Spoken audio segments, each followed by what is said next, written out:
Vamos a ir a Hebreos capítulo 11, verso 22. Hebreos capítulo número 11, verso 22. La ocasión anterior tuvimos un mover tan extraordinario que no pudimos exponer la palabra. La expusimos en los siguientes servicios. Espero que usted haya escuchado alguno de los servicios posteriores al primero para poderse poner al día. Pero antes de leer Hebreos, quiero contarle que estuvimos hablando acerca de ese oasis, esa tierra particular en medio de Egipto, que es la tierra de ¿cómo se llamaba la tierra? Gosén. Y esa tierra representa un lugar fértil, un lugar de promesa, un lugar donde la fidelidad de Dios en medio de un escenario difícil que Israel afrontaba. Bueno, la tierra afrontaba. Israel tuvo ese oasis para ser abastecido en lo mejor de Egipto. Ahí sus ganados y todo cuanto tenía su familia de Israel, es decir, Jacob, ahora Israel, fue otorgado gracias a las diligencias y a la estrategia que Dios llevó a cabo en la persona de José. Entonces, por medio de José, el Señor proveyó ese oasis. Y vimos muchas cosas lindas ahí que, si no lo has estudiado, te recomiendo buscar Gosén, la tierra de restitución que Dios le dio a Israel. Pero hoy quiero hablar de un tema que pareciera irrelevante, hasta poco predicable, o quizás no hay mucho aparentemente de qué hablar, y porque no es muy atractivo el tema a los ojos o a los oídos. Tan así que alguien en las redes sociales nos escribe, y ayer, yo nunca hago eso, pero ayer le expliqué a la hermanita, por si nos está viendo, le dije: te entiendo que tú no conoces, ¿verdad? Por eso hablas de esta manera. La ignorancia nos lleva a hacer conjeturas o a señalar o a concluir en algo equívoco, porque no tenemos contexto, porque no tenemos línea de pensamiento que hemos seguido, porque no conocemos fundamentos y hacia dónde nos dirigimos con la serie, con la instrucción. Porque el tema es muy particular. El tema es los huesos de José. ¿Qué tiene que ver eso? Hay mucha enseñanza en el tema los huesos de José. Y la hermanita o la persona que escribió ponía y decía: ¿por qué están hablando de los huesos? Si eso solo hacen los santeros. Los brujos van a los cementerios y sacan los huesos para hacer sus cosas, y empieza a criticarnos. Y por eso yo entendí que era ignorante de la línea de pensamiento de lo que hemos traído. Pero usted no es ignorante, usted ya conoce que estamos hablando de José, y hay enseñanza en todo, hermano. Dice la palabra del Señor que la palabra misma es útil para enseñar, redarguir y corregir. Y toda la palabra, desde la primera letra del Génesis hasta la que cierra Apocalipsis, hay bendición y hay enseñanza. ¿Alguien dice amén? Que no entendamos es otro tema, ¿verdad? Pero hay enseñanza, hay instrucción, hay fundamento. Pues hoy quiero hablarte de los huesos de José, porque en los huesos de José, como punto de partida, vamos a encontrar recordatorio, cumplimiento de promesas. Vamos a ubicar fidelidad de Dios.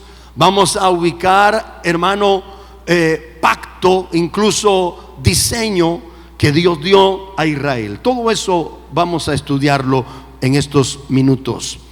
En Hebreos capítulo 11, verso 22 dice: por la fe, José, al morir, mencionó la salida de los hijos de Israel y dio mandamiento acerca de sus huesos. Oiga bien, dio mandamiento acerca de sus huesos.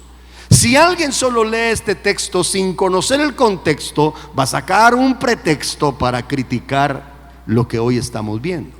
Pero como nosotros vamos a ir al contexto, vamos a entender el texto y no vamos a tener pretexto. ¿Cuántos dicen gloria a Dios? Por eso es importante conocer de qué se trata, por qué era tan importante que los huesos de José tuvieran un recorrido juntamente con Israel. ¿Por qué dio mandamiento? Recuerde que José en ese momento, él está en la posición de virrey en Egipto, y él hace jurar a Israel, a toda la descendencia de Israel, que no lo vayan a dejar en Egipto. Pero la pregunta era ¿por qué? Ahora vamos a adentrarnos en esto del mandamiento acerca de sus huesos. En el capítulo número 50 de Génesis, por favor, Génesis, capítulo número 50, versículo número 14. Aquí habla de la esencia de José. Él no iba a sacrificarla porque ya su padre no estuviera. En los capítulos anteriores, se me olvidaba mencionar específicamente el capítulo 47 de Génesis, menciona cuando Jacob, o sea, Israel, hace jurar, prometer a José que no dejaría sus huesos en Egipto y que José los enterraría en la tierra de Canaán. Antes de leer Génesis 50, le voy a leer el 29 de Génesis 47. Llegaron los días de Israel para morir. Israel, padre de José, conocido también como Jacob. Llegaron los días de Israel para morir, y llamó a José su hijo y le dijo: si he hallado gracia en tus ojos, te ruego que pongas tu mano debajo de mi muslo y harás conmigo misericordia y verdad. Te ruego que no me entierres en Egipto. Israel tenía bien claro que él no era de Egipto, sino que quería mantener su identidad en honrar la promesa que le había hecho Dios a sus padres, es decir, a Abraham y a Isaac, y quería que fuese enterrado en la tierra prometida, en la tierra de Canaán. Entonces dice en el versículo número 30: cuando duermas con mis padres, me llevarás de Egipto, me sepultarás en el sepulcro de ellos. Y José respondió: haré como tú dices. Pero verso 31 me llama mucho la atención. Era tan importante para Israel no quedarse en Egipto que lo hace jurar. Y dice: Israel dijo: júramelo. José le juró. Entonces Israel se inclinó sobre la cabecera de la cama. En el capítulo 48 resulta que Jacob, después de bendecir a Efraín y a Manasés, hijos de José, que por cierto los hace sus hijos también Israel, en el versículo número 21 de Génesis 48 dice: Israel dijo a José: he aquí yo muero, pero Dios estará con vosotros, os hará volver a la tierra de vuestros padres. Quiero que usted tome nota. Un Israel que está en Egipto, en una tierra de abundancia, su descendencia gozando de Gosén, todo el beneficio, ahora le habla a su hijo que estaba en eminencia, en influencia en toda la comarca, y le hace jurar que no lo va a enterrar, no lo va a dejar en Egipto. Él quería ser llevado allá donde estaban sus padres, en tierra de Canaán. Aquí usted comienza a ver un legado, una enseñanza generacional, pero no solo eso. Aquí usted comienza a ver la identidad. Cuando tú tienes identidad, sabes a dónde perteneces, sabes cuál es tu verdadera ciudadanía. Nosotros venimos a este Egipto, pero estamos de paso, somos peregrinos. Por muy lindo que Dios te dé un Gosén en este Egipto, tu tierra prometida te espera. ¿Alguien está entendiendo? Tú estás de paso en esta tierra y volverás a la tierra de donde el Señor te sacó. Vas a volver. Tu ciudadanía está en los cielos. ¿Alguien dice amén? Por lo tanto, nosotros tenemos que tomar en cuenta esto. Ahora, aquí hay enseñanzas adicionales preciosas. Dice en el verso 21: yo muero, pero Dios estará con vosotros. Les está garantizando, les está profetizando: y os hará volver a la tierra de vuestros padres. 22: yo he dado a ti una parte más que a tus hermanos, la cual tomé yo de mano de amorreo con mi espada y con mi arco. Ahora, en el capítulo número 50 del libro ya de Génesis, en el versículo número 4, a ver, se muere Jacob, y pasados los días del luto, habló José a los hijos a la casa de Faraón, y le dijo en el verso 4, estoy en el 54: si he hallado gracia, dice José, en vuestros ojos, os ruego que habléis en oídos de Faraón diciendo: mi padre me hizo jurar, diciendo: he aquí, voy a morir en el sepulcro que cavé para mí en la tierra de Canaán, allí me sepultarás. Ruego pues que vaya yo ahora y sepulte a mi padre y volveré. Y Faraón dijo: ve y sepulta a tu padre como te hizo jurar. Entonces aquí notas la importancia que llegó a tener Jacob, ahora Israel, en Egipto. Tanto así que fueron, creo que 50 días de luto que guardaron. Le hicieron las obras fúnebres, las honras fúnebres a Israel.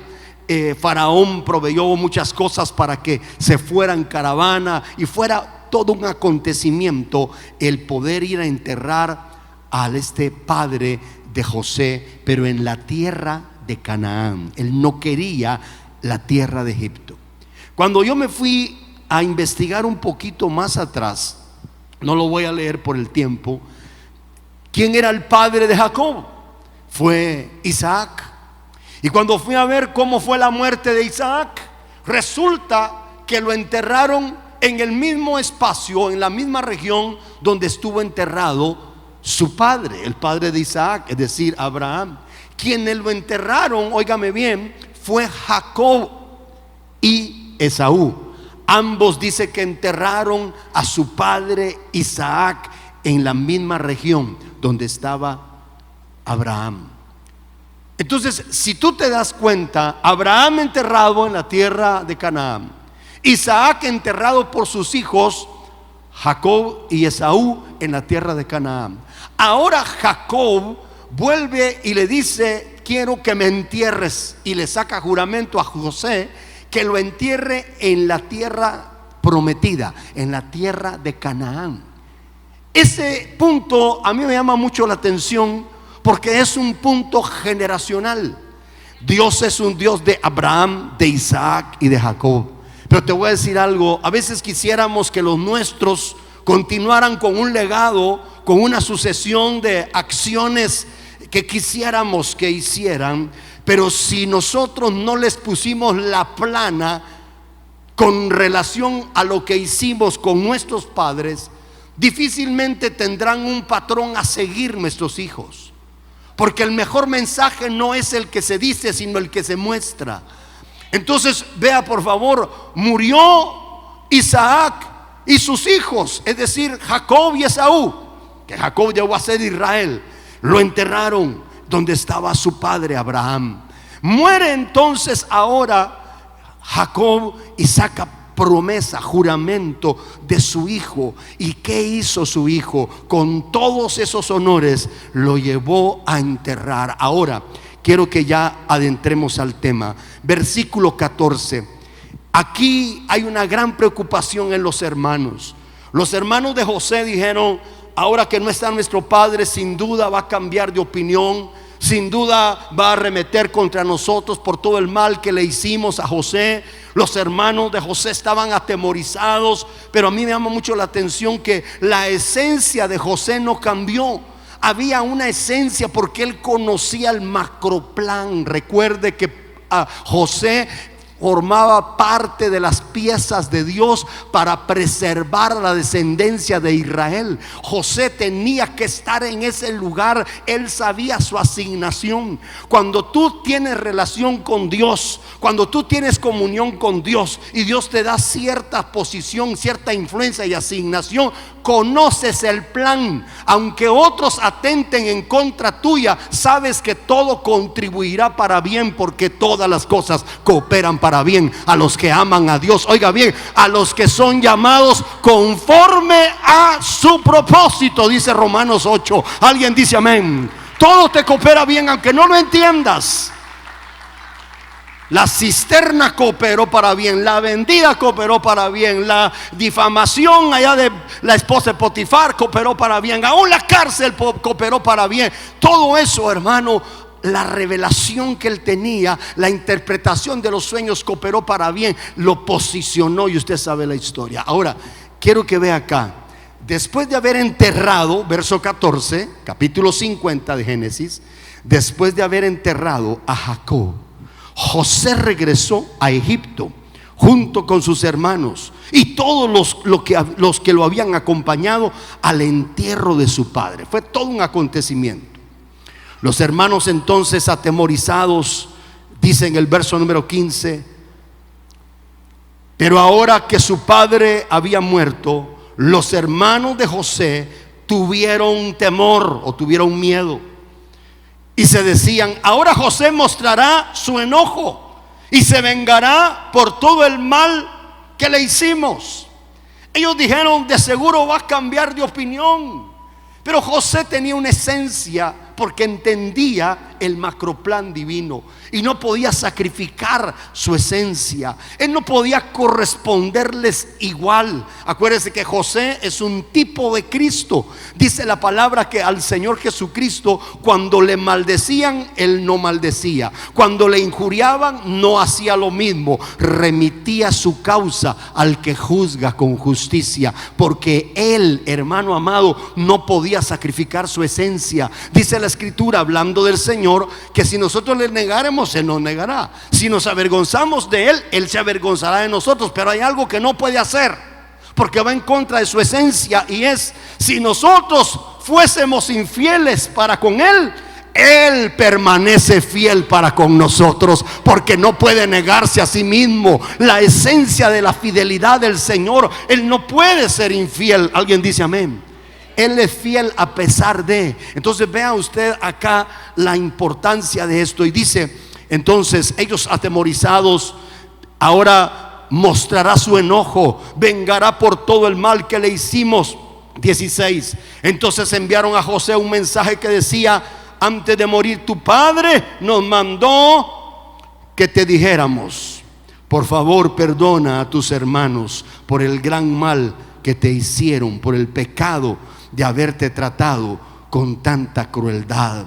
Por eso nosotros, los siervos del Dios de tu padre, te suplicamos que perdones nuestro pecado. Cuando José recibió el mensaje, perdió el control de esta versión y se echó a llorar. Eso quiere decir, se conmovió, porque ellos volvieron a pedir perdón. Ya había habido una reconciliación en los capítulos anteriores. Acuérdense que había vivido su padre muchos años ya en Gosén, ya, pero ahora de la partida de Israel, ellos pensaron que iba a cambiar de opinión. Lejos de eso, él llora, se conmueve, y dice en el verso número 18: entonces sus hermanos llegaron y se arrojaron al suelo delante de José. Aquí una vez más, arrojarse al suelo, postrarse, viene una vez más el cumplimiento de aquellos manojitos. ¿Se acuerda? Que se inclinaban al manojo que era José.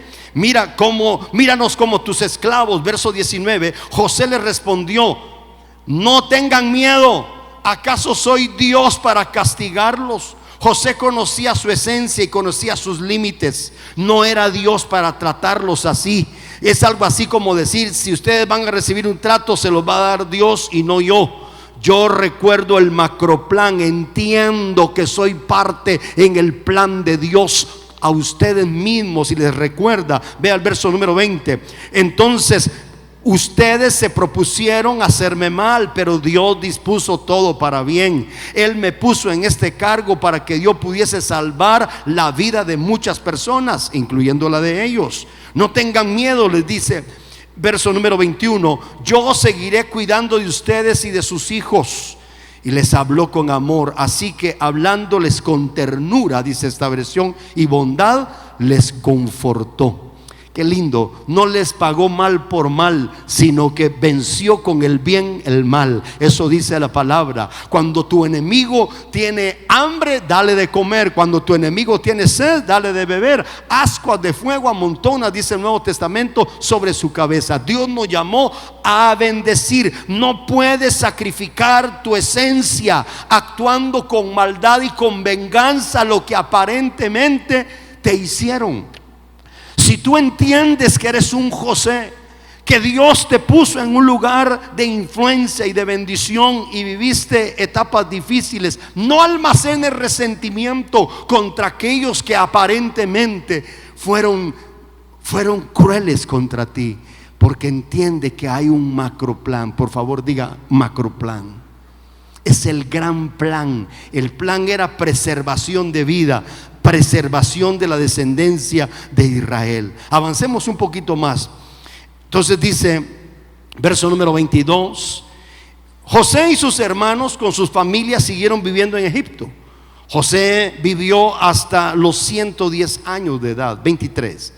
Alcanzó a ver a 3 generaciones de los descendientes de su hijo Efraín, y vivió lo suficiente para ver el nacimiento de los hijos de Maquir, el hijo de Manasés, a quienes recibió como suyos. Ahora aquí viene un anticipo, pero también les profetiza que Dios iba a estar con ellos, iban a tener una gran visitación e iban a salir. 24. José les dijo a sus hermanos: yo pronto moriré, pero ciertamente Dios los visitará y los sacará de esta tierra de Egipto. Comienza José a recordarles que aquí estaban de paso. Por muy bonito que esté Gosén, recuerden, yo voy a morir y Dios los va a visitar. Dios los va a llevar, los va a sacar de esta tierra. Y entonces le sigue diciendo, por favor, en el versículo número 24: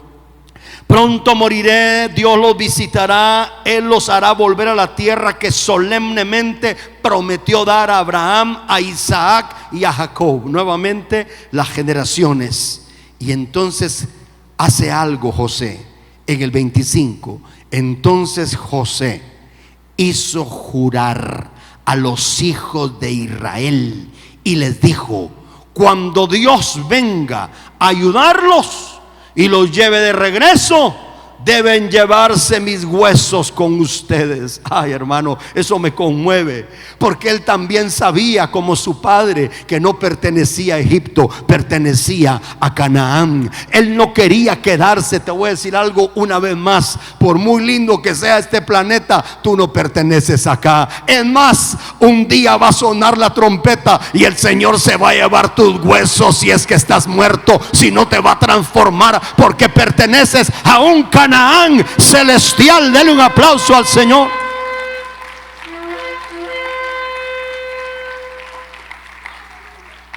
Entonces murió, dice la palabra, 26, José, y los egipcios lo embalsamaron y pusieron su cuerpo en un ataúd en Egipto. Oiga esto, por favor: la preservación del cuerpo de José, los huesos de José dentro de un ataúd. Sin duda utilizaron los protocolos cuando momificaban los egipcios, y ahí lo meten en un ataúd.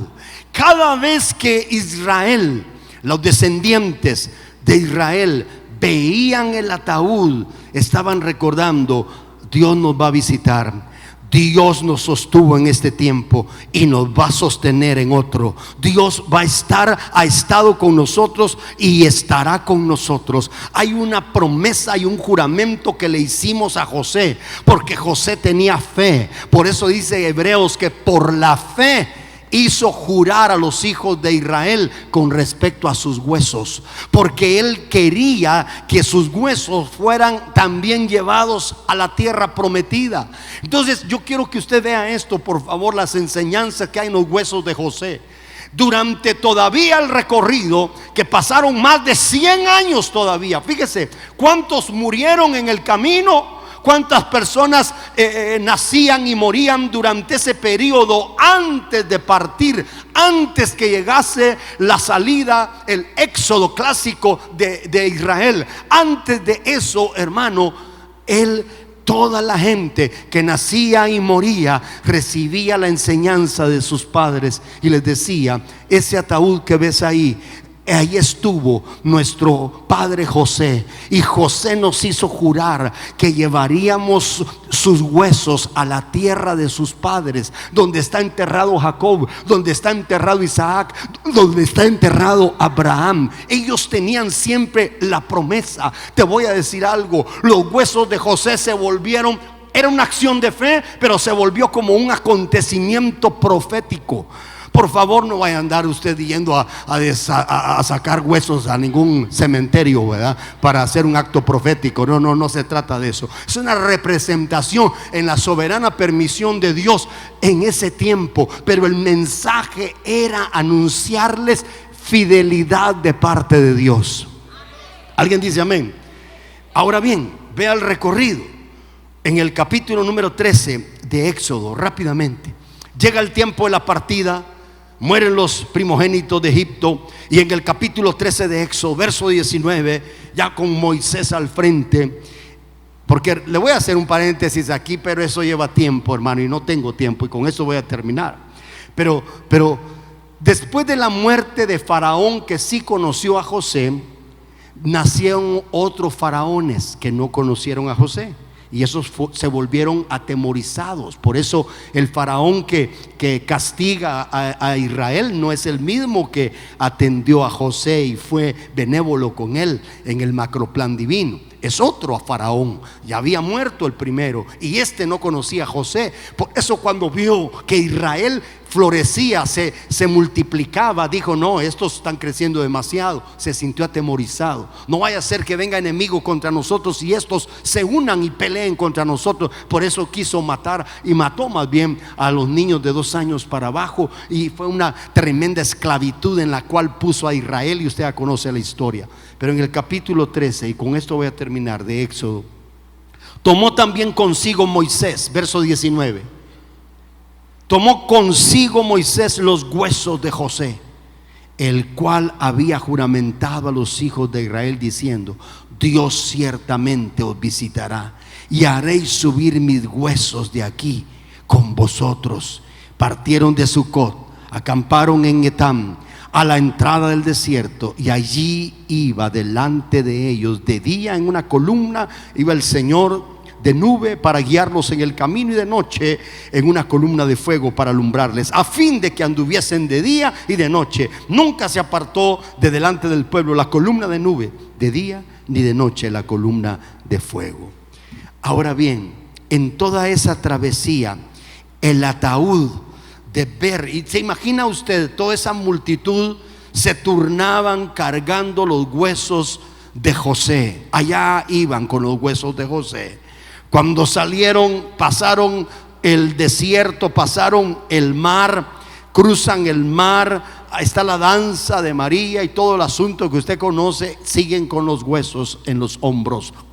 Cuando veían el ataúd, no faltaría alguien que preguntaba, y no faltaría alguien que respondía: ¿sabes por qué lo llevamos? Porque eso representa, antes cuando estábamos allá y veíamos el ataúd, era una promesa, ahora es una realidad. Dios ya nos visitó y nos sacó de Egipto, por eso vamos en camino hacia un destino mejor. Era una señal profética. En el camino, oiga, en todo el trayecto también murió la generación que salió de Egipto.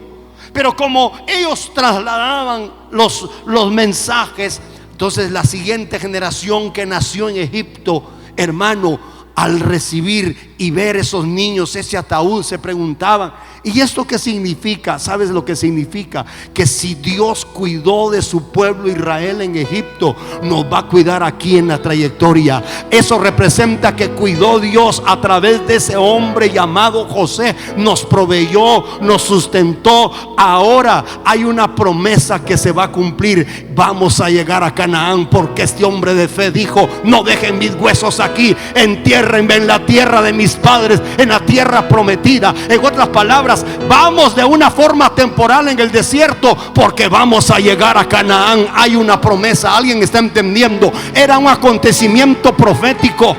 Debe de entender, iglesia, si Dios te sostuvo en el tiempo difícil, te sostendrá en el desierto y te llevará a Canaán, a la tierra prometida. Denle un aplauso fuerte